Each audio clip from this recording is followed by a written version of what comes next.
आज ही Doubtnut app download करें। Doubtnut पर होगा अब आपके सभी मैथ्स, केमिस्ट्री, फिजिक्स और बायोलॉजी डाउट्स का सफाया। बस अपने क्वेश्चन की फोटो खींचो, उसे क्रॉप करो और तुरंत वीडियो सोल्यूशन पाओ। Download now. Question is, consider the following isomerism: ionization, hydrate, coordination, geometrical and optical. And which of the above isomerism are exhibited by CrNH3 whole twice, H2O whole twice and Cl2?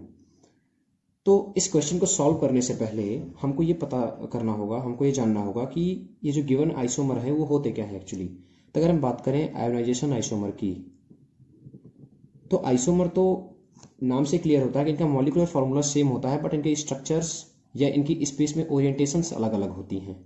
तो अगर हम ionisation isomer की बात करें तो ionisation isomer हम ऐसे दो कंपाउंड्स को बोलते हैं जिनका मॉलिक्यूलर फार्मूला तो सेम होगा बट उनके सॉल्यूशन में आयंस डिफरेंट होते हैं। एग्जाम्पल के थ्रू समझते हैं। जैसे मान लीजिए हमारे पास में गया है यहाँ पर कोबाल्ट Cl2H2O होल 4, ठीक है ना, और बाहर हमको दिया गया है Br2 एनायन के फॉर्म में। इसका जो आयोनाइजेशन आइसोमर होगा वो क्या होगा, वो बहुत सारा हो सकता है बट मैं एक पॉसिबिलिटी बता रहा हूँ आपको। CO, एक क्लोरीन आयन बाहर चला गया, एक Br आयन अंदर आ गया, ठीक है ना, इसको ब्रैकेट लगा लीजिए, ठीक है। यहाँ पर Br रह गया और एक क्लोरीन, एक Br जब अंदर गया था तो एक क्लोरीन बाहर आ जाएगा। अब अगर आप इनको सॉल्यूशन में डालेंगे इन कॉम्प्लेक्सेस को, तो यहाँ पर देखिए कौन कौन से आयन मिल रहे हैं। यहाँ पर तो एक ये कॉम्प्लेक्स आयन के फॉर्म में मिलेगा आपको सॉल्यूशन में, और दो Br के आयन्स मिलेंगे। जबकि जब आप इस सॉल्यूशन को डालेंगे, इस कॉम्प्लेक्स को डालेंगे सॉल्यूशन में, तो आपको ये कॉम्प्लेक्स मिलेगा और Br का एक आयन मिलेगा और क्लोरीन का एक आयन मिलेगा। तो यहाँ पर देखा ना आपने कि सॉल्यूशन में आयन क्या हो गए, डिफरेंट डिफरेंट हो गए, जबकि मॉलिक्यूलर फार्मूला उनका क्या है, सेम है। तो आयोनाइजेशन आइसोमर के लिए क्या होना चाहिए कंडीशन, कि कॉम्प्लेक्स तो है ही बट उसमें एक एनायन भी प्रेजेंट होना चाहिए जिसके साथ वो एक्सचेंज करेगा। तो यहाँ पर हमारे गिवन कंपाउंड में तो कोई एनायन नहीं दिया गया है, क्योंकि अगर कोई एनायन नहीं दिया गया है, आप बोल सकते हो कि चलो कोई बात नहीं, एनायन नहीं दिया गया लेकिन क्लोरीन बाहर बाहर तो जा सकता है ना। क्लोरीन बाहर चला गया, सोचिए अगर आप क्लोरीन बाहर चला गया तो इसकी कोऑर्डिनेशन नंबर जो अभी 6 है वो 6 से घट के क्या हो जाएगी, 4 हो सकती है या 5 हो सकती है, डिपेंड करता है कितने क्लोरीन आप निकाल रहे हो। तो ये तो हम कर ही नहीं सकते हैं। कोऑर्डिनेशन नंबर अगर 6 है तो हमको 6 मेंटेन रखना पड़ेगा, इस बात का आपको ध्यान रखना है। तो डेफिनेटली यहाँ पर कोई ना कोई एक आयन होना चाहिए जिसके साथ ये क्लोरीन आयन या वाटर के मॉलिक्यूल या अमोनिया के मॉलिक्यूल एक्सचेंज होते हैं। जनरली अमोनिया का मॉलिक्यूल नहीं जाता है बाहर, वाटर और क्लोरीन के मॉलिक्यूल्स जाते हैं। तो यहाँ पर एक आयन होना चाहिए जिसके साथ वो एक्सचेंज करेगा। तो यहाँ पर तो आयोनाइजेशन आइसोमर ये नहीं शो कर सकता है। अब हाइड्रेट आइसोमर क्या होता है, हाइड्रेट आइसोमर भी एक आयोनाइजेशन आइसोमर ही होता है, बस इसमें जो आयन बाहर जाता है वो वाटर होता है। आयन मत बोलिए इसको, ये मॉलिक्यूल हो गया क्योंकि ये न्यूट्रल होता है। तो यहाँ पर जो बाहर जाने वाला स्पेसी है वो क्या है, वाटर है।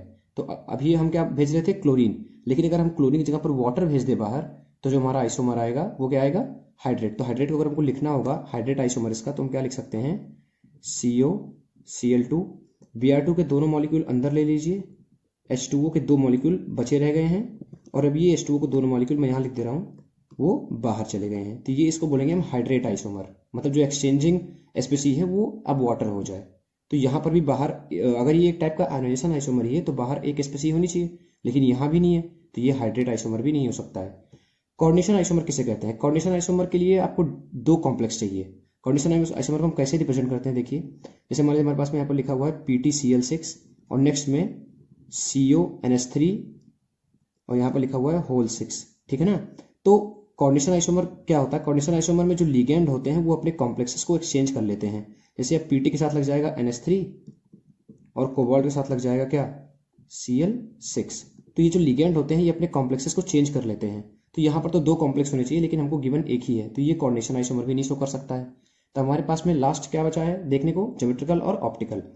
तो ये जो हमको गिवन कंपाउंड है, अगर मैं इसको यहाँ लिखूँ CrNH3 whole twice, H2O whole twice और Cl2, तो अगर मैं इसको एज अ जनरल फॉर्म लिखूँ तो Cr को मैं मेटल M से रिप्रेजेंट कर रहा हूँ। ये सारे के सारे मोनोडेंटेट लिगेंड हैं, तो अमोनिया को मैं A से रिप्रेजेंट कर रहा हूँ तो A2 हो जाएगा, वाटर को मैं B से रिप्रेजेंट कर रहा हूँ तो ये B2 हो जाएगा, क्लोरीन को मैं C से रिप्रेजेंट कर रहा हूँ तो ये C2 हो जाएगा, ठीक है।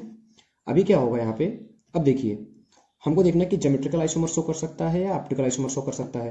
तो ये एक हेक्साडेंटेट है, कोऑर्डिनेशन नंबर 6 है, तो अगर कोऑर्डिनेशन नंबर 6 है तो ज्योमेट्री डेफिनेटली ऑक्टाहेड्रल होगी। तो अगर हमको ऑक्टाहेड्रल ज्योमेट्री ड्रॉ करनी है तो कैसे ड्रॉ करेंगे? ये हमारा बीच में सेंट्रल मेटल होगा। उसके बाद मान लीजिए मैं कोई एक जनरल डायग्राम ड्रॉ कर रहा हूँ जिसमें 6 के 6 डिफरेंट है, ठीक है ना। यहाँ पर तो सेम है तीनों, लेकिन 6 के 6 डिफरेंट है, ठीक। यहाँ पर मैं ए लिख रहा हूँ, यहाँ पर बी लिख रहा हूँ, यहाँ पर सी, यहाँ पर डी, और ऑक्टाहेड्रल होगा तो इस प्लेन के ऊपर एक होगा ई और इस प्लेन के एक नीचे होगा एफ। मतलब आप ऐसा समझिए, ये जो पेपर का प्लेन है उस पेपर के प्लेन में हमारा ये स्क्वायर आ गया, इस प्लेन के ऊपर हमारा क्या आ गया, इस प्लेन के ऊपर हमारा ई आ जाएगा और प्लेन के नीचे हमारा एफ चला गया, ठीक है ना। तब ज्योमेट्रिकल आइसोमर हम कैसे बनाते हैं? ज्योमेट्रिकल आइसोमर में जनरली क्या होता है कि अगर दो कंपाउंड की पोजीशन को चेंज हम करें तो उनके दूसरे कंपाउंड से डिस्टेंसेस चेंज हो जाने चाहिए। जैसे अगर मैं सी ए के ट्रांस में लिखा हुआ था, अगर मैं सी को यहाँ लेके जा रहा हूँ तो सी की डिस्टेंस ए से चेंज हो रही कि नहीं हो रही है?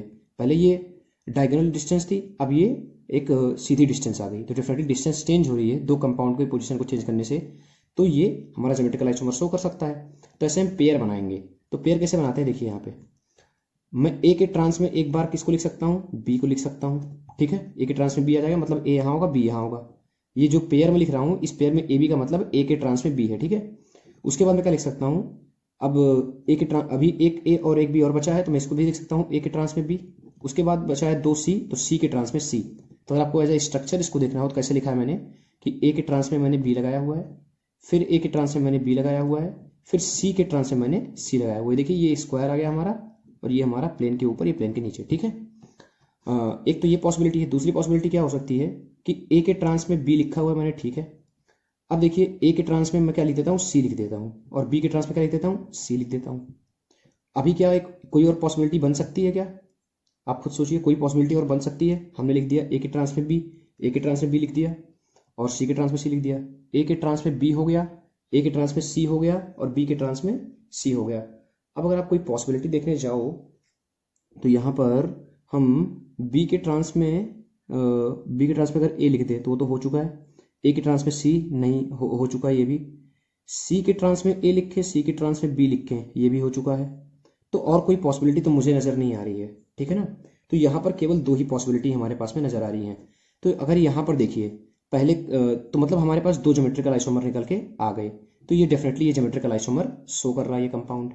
अब क्या इस ज्योमेट्रिकल में ऑप्टिकल भी है कोई? वो चेक कर लेते हैं। तो अगर पहले कंपाउंड को आप देखो तो ये वाला जो प्लेन है, ये वाला जो प्लेन है जो स्क्वायर प्लेन है जिसमें ए और बी भी हैं, अगर उस प्लेन से मैं इस कंपाउंड को काट दूंगा तो ऊपर भी सी है और नीचे भी सी है, तो हमको प्लेन ऑफ सिमेट्री मिल रही है कि नहीं मिल रही है? तो अगर प्लेन ऑफ सिमेट्री मिल रही है इस वाले कंपाउंड में, इस वाले ओरिएंटेशन में, तो प्लेन ऑफ सिमेट्री के पॉजिटिव होने से वहां पर हमको ऑप्टिकल आइसोमर नहीं मिलता है। तो यहाँ पर तो ऑप्टिकल आइसोमर नहीं मिलेगा, निगेटिव है ऑप्टिकल आइसोमर इस वाले ओरिएंटेशन में।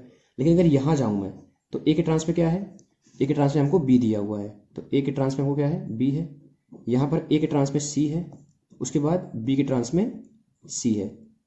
अब इस कंपाउंड में अगर आप देखो, इस कंपाउंड में अगर आप कोई भी एक प्लेन ले लो, अब अगर आप इस कंपाउंड को देखिए तो यहाँ पर आप कोई भी प्लेन ले लीजिए, जिस प्लेन में ये ए सी बी है उससे काटिए, तो क्या ऊपर क्या आ रहा है? बी आ रहा है, सी आ रहा है। ये बी और सी के प्लेन से काटिए तो इधर तो ए आ रहे हैं, इधर सी बी आ रहा है। और कोई प्लेन ले सकते हैं? हाँ, ये प्लेन ले सकता हूँ मैं। देखिए ये प्लेन ले लूँ, इस प्लेन से अगर काट दूँ तब भी उधर सी आ रहा है, इधर ए आ रहा है। और कोई प्लेन? हाँ, एक और प्लेन ले सकता हूँ। ये प्लेन देखिए, ये प्लेन जिसमें ये आ जाए और ये आ जाए। तो अगर इस प्लेन से भी मैं काटूंगा, इस प्लेन से अगर मैं काटूंगा तब भी हमको इधर ए मिल रहा है, इधर भी मिल रहा है। मतलब किसी भी तरीके से यहाँ पे प्लेन ऑफ सिमेट्री नहीं मिल रही है, तो इस ज्योमेट्रिकल आइसोमर में हमको ऑप्टिकल आइसोमर भी मिल जाएगा। इसका मतलब ये जो कंपाउंड है ये ज्योमेट्रिकल आइसोमर भी शो कर सकता है और ऑप्टिकल आइसोमर भी शो कर सकता है। तो वैसा ऑप्शन हमारे पास केवल डी में दिया हुआ है। Option D is correct. Class 6 से 12 से लेके नीट, IIT, JEE मेंस और एडवांस के लेवल तक 10 मिलियन से ज्यादा स्टूडेंट्स का भरोसा। आज ही डाउनलोड करें डाउटनेट ऐप या व्हाट्सएप कीजिए अपने डाउट्स 8400 400 400 पर।